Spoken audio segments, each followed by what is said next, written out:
Hi, I'm Tottenham for TK24 Sports. Now on today's show, we're looking at Everton taking on Spurs. That's right, we're looking at Benitez versus Conte. Who's going to be the better out of the two? That's why you need to stick and watch this show. Why? Because we're going to give you on the Game Day Hype show the previous results, the form guide, as well as a head-to-head. And all that information pops up on the screen as you watch, as I talk, and I give you this information.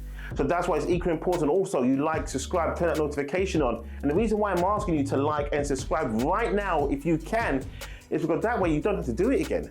So you don't watch the show, you know we're coming on. Every show we come out, when you've got that personalization of the notification, we're always in your feed. Anyway, let's start off with, where do we go? Conte's first game for Spurs. Of course, he's going to go up against Everton. Everton are on a disastrous 1 win in 5. Spurs, on the other hand, 2 wins in 5 because, well, they got battered, didn't they, last week against Manchester United, which prompted them to change for Daniel Levy to go and get Conte before United did.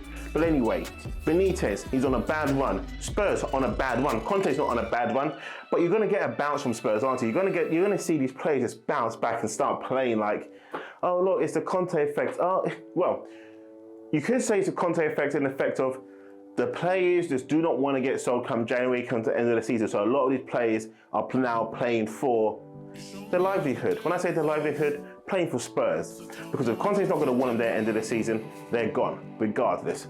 Benitez, on the other hand, he's trading on thin water here. 1 win in 5 is not good enough for Everton. I thought when they appointed Benitez, this was going to be a good, solid appointment. But they're just dreadful. I mean, dreadful. They're getting beat a lot. And the case in point was Watford when they turned up at Goodison and just mollywhopped them all over the place.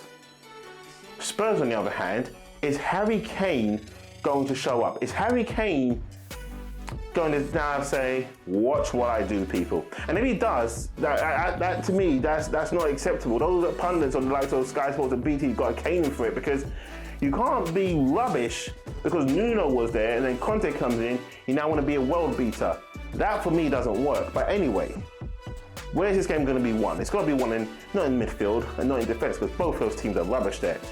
But poor Everton don't really have anyone, do they, up front? Because Calvin Lewis is still out. But they do have Demarai Gray, who is great, and I think he needs to start. Spurs, on the other hand, do have Son, they do have Kane, they do have Lucas, and the Spurs fans, Spurs faithful went mad when Nuno took off Lucas. Did you hear it? That was a sign that man's walking. But Conte's coming in. I think it's going to be a Spurs win. I really do. I think Spurs is going to roll out with a 2-1 win. But Everton need to do something. They need to make it hard for Spurs. They need to know that these players are going to be up for it, playing for Conte now. They need to know that Benitez's livelihood is on the line also, plus their livelihood as well. So both teams have too much to play for. Both teams have a lot of pride. But which one's going to come out with the pride? Which one's going to come out with a sense of urgency? Which one is going to turn around and say, do you know what? We're on a bad run, but it's going to stop here. Yeah, you've got your man Conte, but we're going to show you he's got more work to do than what we have. We believe in our manager more than you believe in your new manager. Well, no, easier said than done. That is easier said than done. But what's Conte going to do in the dressing room? He's going to start flipping bottles straight away. Is he done in the training ground? Or it's just, he doesn't need to. He just needs to be in his presence. And these players that know and say, boy, if I don't play today, I may not play for the rest of the season, let alone next week. And I think that's the effect of what you're going to get from Conte. He's going to put his point across. He'll look at the stats, the data, and start thinking, do you know what? We're on 15 points. We can push up on the league if we win this one. We'll get to 18 points after that, and then who knows from that what we can do. But just give me a performance today and I'll take care of the rest. I promise you I'll take care of the rest. That could be the talking point. Or Harry Kane can start texting the boys and start saying, listen, this is what we wanted. We wanted one of the best managers in the world. We've got that. We've got a top 5 manager. We had Jose, we messed it up. We had Pochettino, we messed it up. We had Nuno, the saviour, and he messed that one up himself. But now we've got Conte. We have a good chance of winning the silverware at last. We've got now can be a talking point and not the laughing stock of London with the 3 biggest clubs in London. When we're talking about the 3 biggest clubs, we're talking about Arsenal, Chelsea and Spurs. Then you've got Palace and Watford, QPR, Brentford. We'll stop there, right? Okay. Oh yeah, West Ham.